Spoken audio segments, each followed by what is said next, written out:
My name is Magda, Cieslewicz. My job title is Assembly Operator in Assembly Area Bay 7, and I've been working in Radius for 15 years.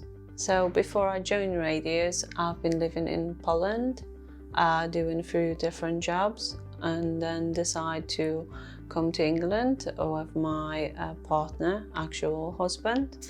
When we arrived here, I've just found this job in Radius, and since there, I'm still here.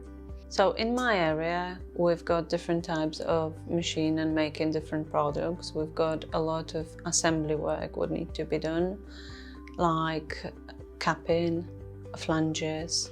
There are different machines like Anaconda, mud winding, 63 line, purchasing machine, and manual line 32, which we do under clamps or just normal tapping tees on it. And I can operate most of them. So at this moment, I'm working a day shift, which is 6 till 2 p.m. And I do operate different machines in assembly area, or if it's required, I do assemble them.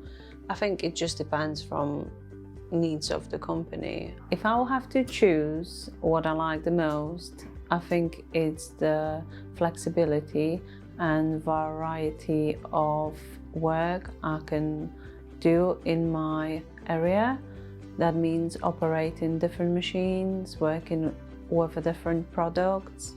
That would make it more interesting. So after work, if I find some time for myself, I love spending time with my twin girls, but they are 11 now. They are interested in drawing, and we do having a lot of walks together as a family, and our little dog called Lily. I would love to go back training at the gym like I used to did before. We're just hoping to do that soon.